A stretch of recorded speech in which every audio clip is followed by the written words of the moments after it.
اعوذ باللہ من الشیطان الرجیم بسم اللہ الرحمن الرحیم سورۃ آل عمران آیہ 161۔ اس آیت کا شان نزول ابن عباس رضی اللہ تعالیٰ عنہ فرماتے ہیں، یہ آیت وما کان لنبی ان یغل، کسی نبی کے لیے لائق نہیں کہ وہ خیانت کرے، ایک سرخ چادر کے بارے میں نازل ہوئی جو بدر کے دن مال غنیمت سے گم پائی گئی۔ بعض لوگوں نے کہا شاید آپ صلی اللہ علیہ وسلم نے پکڑ لی ہو، تو اس پر اللہ تعالیٰ نے آیت نازل فرمائی، کسی نبی کے لیے لائق نہیں کہ وہ خیانت کرے، جو خیانت کرے گا وہ قیامت کے روز خیانت کے ساتھ آئے گا، پھر ہر نفس نے جو کمایا ہے اسے اس کا پورا بدلہ دیا جائے گا اور وہ ظلم نہیں کیے جائیں گے۔ وما کان لنبی ان یغل، اور کسی نبی کے لیے ممکن ہی نہیں کہ وہ خیانت کرے۔ یہاں غلول سے مراد مال غنیمت کا چھپانا ہے اور اس چیز میں خیانت کرنا جس کا اسے منصب بنایا گیا ہے۔ خیانت کے حرام ہونے پر اتفاق ہے، بلکہ اس کا شمار کبائر میں ہوتا ہے۔ غزوہ احد میں تیر اندازوں کو یہ خوف دامن گیر ہو گیا کہ شاید بعد میں آپ صلی اللہ علیہ وآلہ وسلم انہیں کوئی حصہ نہ دیں۔ اس پر یہ تنبیہ کی گئی کہ کسی نبی کا یہ کام نہیں کہ وہ مال غنیمت میں خیانت کرے۔ خیانت نبوت کے منافی ہے۔ اگر نبی ہی خائن ہو تو پھر اس کی نبوت پر یقین کیوں کیا جا سکتا ہے؟ وَمَن یغلل یأتِ بِمَا غَلَّ یوم القیامہ، اور جو خیانت کرے گا قیامت کے دن اس کو لے کر آئے گا جو اس نے خیانت کی۔ غلول مال غنیمت میں چوری سے رسول اللہ صلی اللہ علیہ وسلم نے کس طریقے سے روکا؟ نبی صلی اللہ علیہ وآلہ وسلم نے فرمایا، اے لوگو، تم میں سے کوئی شخص ہمارے لیے عامل مقرر ہو اور اس نے ایک سوئی چرائی یا اس سے زیادہ تو وہ چور ہے اور قیامت کے دن وہ اسے لے کر آئے گا۔ ثم توفی کل نفس ما کسبت وہم لا یظلمون، پھر ہر جان کو جو اس نے کمایا اس کا پورا بدلہ دیا جائے گا اور وہ ظلم نہیں کیے جائیں گے۔ اس شے کو دور کرنے کے لیے دوسروں کو ان کے اعمال کا پورا بدلہ نہیں ملے گا۔ یہ حکم لا کر تاکید کر دیے کہ ہر شخص جو اللہ تعالیٰ کی خوشی کے لیے نیک اعمال کرے گا وہ گناہ کرنے والے کی طرح نہیں ہوگا۔ سورۃ آل عمران آیہ 162۔ افمن اتبع رضوان اللہ کمن باء بسخط من اللہ، تو کیا جو شخص اللہ کی رضامندی کے پیچھے چلا اس کی مانند ہے جو اللہ کی کسی ناراضگی کے ساتھ لوٹا؟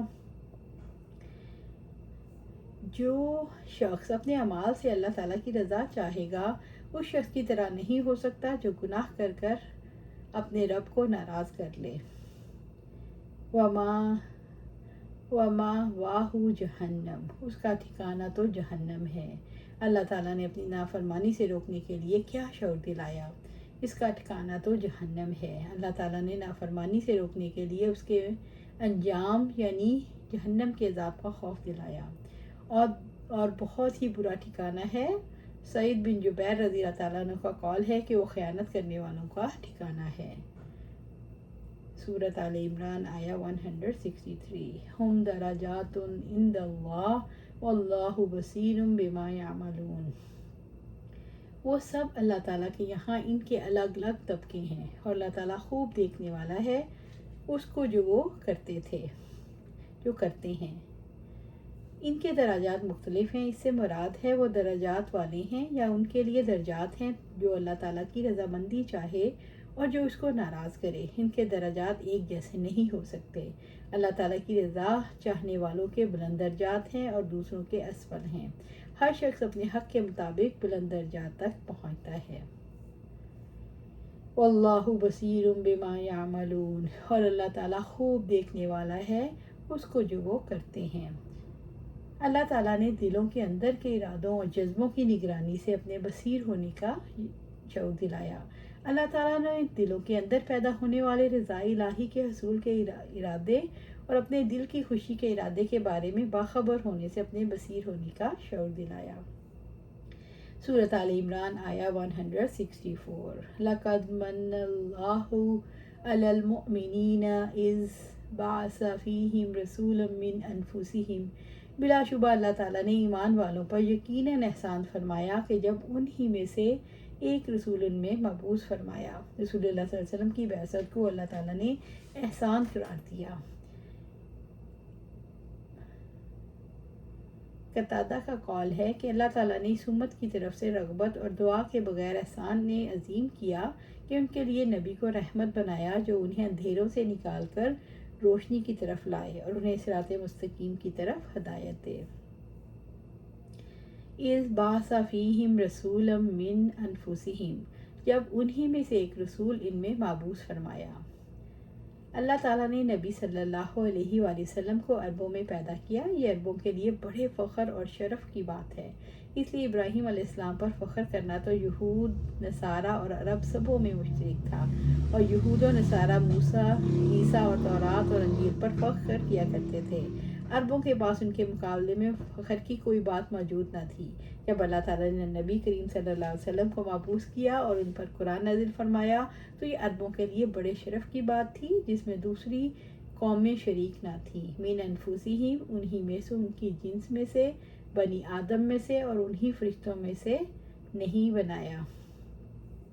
رسول من انفسہم، انہی میں سے ایک رسول۔ جو شخص بھی اصلاح کا کام کرنے کے لیے اٹھے، جن لوگوں کے درمیان وہ کام کرے، ان کو اپنا نظر آئے، اس کی زبان، اس کا انداز کلام، اس کا رہن سہن، ہر چیز اجنبیت سے پاک ہو۔ یتلو علیہم آیاتہ ویزکیہم ویعلمہم الکتاب والحکمہ، جو انہیں اللہ تعالیٰ کی آیات پڑھ کر سناتا ہے اور انہیں پاک کرتا ہے اور انہیں کتاب و حکمت کی تعلیم دیتا ہے۔ اللہ تعالیٰ کی آیات تلاوت کر کے سنائے، انسانوں کی زندگیوں کو سنوارے، انہیں کتاب کی تعلیم دے، انہیں حکمت کی تعلیم دے، انہیں صریح گمراہیوں سے نکالے۔ تزکیہ سے مراد عقائد، اعمال اور اخلاق کی اصلاح ہے۔ تزکیہ سے مراد اللہ تعالیٰ کی اطاعت اور اخلاص ہے۔ اور یزکیہم، اور انہیں پاک کرتا ہے، ان کی انفرادی زندگیوں کو پاک کرتا ہے، ان کے دلوں اور ان کے شعور کو پاک کرتا ہے۔ وَيُعَلِّمُهُمُ الْكِتَابَ وَالْحِكْمَةَ، اور انہیں کتاب و حکمت کی تعلیم دیتا ہے۔ یعلمہم الکتاب سے مراد قرآن مجید اور حکمہ سے مراد سنت رسول صلی اللہ علیہ وآلہ وسلم ہے۔ وَإِنْ كَانُوا مِنْ قَبْلُ لَفِي ضَلَالٍ مُبِينٍ، حالانکہ بلا شبہ اس سے پہلے وہ یقیناً کھلی گمراہی میں تھے۔ کھلی گمراہی سے مراد بت پرستی ہے، یعنی شرک، حرام اور گندی چیزوں کا کھانا، ایک دوسرے پر ظلم کرنا کھلی گمراہی میں مبتلا ہونے کا ثبوت ہے۔ سورۃ آل عمران آیہ 165۔ آیت کا شان نزول۔ ابن ابی حاتم نے عمر فاروق رضی اللہ عنہ سے روایت نقل کی، انہوں نے فرمایا بدر کے قیدیوں کو فدیہ لے کر جو چھوڑ دیا تھا اس کی گرفت احد میں ہوئی کہ 70 صحابہ کرام شہید ہوئے۔ آپ صلی اللہ علیہ وسلم کے سامنے کے دندان مبارک شہید ہوئے، آپ کے سر مبارک پر خود ٹوٹ گیا جس سے آپ کے چہرہ انور پر سے خون بہنے لگا۔ اس پر اللہ تعالیٰ نے آیت نازل فرمائی، اولما اصابتکم مصیبۃ قد اصبتم مثلیہا قلتم ان ھذا، اور کیا جب تمہیں ایک ایسی مصیبت پہنچی جس سے دو گنی تم پہنچا چکے تھے تو تم نے کہا یہ کہاں سے آ گئی ہے۔ وہ یہ سمجھ رہے تھے کہ اللہ تعالیٰ کے رسول صلی اللہ علیہ وسلم ہمارے ساتھ ہیں، اللہ کی تائید ہمیں حاصل ہے، لہٰذا ہمیں شکست نہیں ہو سکتی۔ جب شکست ہوئی تو انہوں نے کہا اللہ کے رسول صلی اللہ علیہ وسلم میدان جنگ میں موجود تھے، اللہ تعالیٰ نے ہمارے ساتھ فتح کا وعدہ کر رکھا تھا، ہم دین کی خاطر لڑنے گئے تھے پھر بھی شکست کھائی، ہم نے ان سے شکست کیسے کھائی جو کہ دین کو مٹانے آئے تھے۔ قد اصبتم مثلیہا، جس سے دو گنی تم پہنچا چکے تھے۔ اللہ تعالیٰ نے مسلمانوں کو سادہ سا جواب دیا، دیکھو بدر میں کافروں مشرکوں نے دوہری قربانی دی تھی، آج تمہارے 70 افراد شہید ہوئے، بدر میں ان کے 70 افراد قتل ہوئے اور 70 افراد قید ہوئے، جس سے دو گنی تم پہنچا چکے تھے۔ انس رضی اللہ عنہ بیان کرتے ہیں احد کے دن 70 مسلمان شہید ہوئے۔ قلتم ان ھذا، تم نے کہا یہ کہاں سے آ گئی۔ جب تم نے شکست کے بارے میں کہا یہ کہاں سے آ گئی، قل ھو من عند انفسکم، آپ کہہ دیں وہ تمہارے اپنے ہی پاس سے ہے۔ اس سے مراد ہے مسلمانوں سے کہا جا رہا ہے یہ شکست تمہاری کمزوریوں اور غلطیوں کا نتیجہ ہے۔ تم نے باہم اختلاف کیا، تم نے رسول اللہ صلی اللہ علیہ وسلم کی نافرمانی کی، تم مال کی محبت میں مبتلا ہوئے، تم نے صبر کا دامن ہاتھ سے چھوڑا، تم نے خدا خوفی کے خلاف کام کیے، پھر کیسے یہ پوچھ سکتے ہو یہ مصیبت کہاں سے آئی؟ ابتدا میں تم مشرکوں کے لشکر پر غالب آ رہے تھے۔ غزوہ احد میں پہنچنے والا نقصان اور شکست تمہارے اپنی طرف سے ہے۔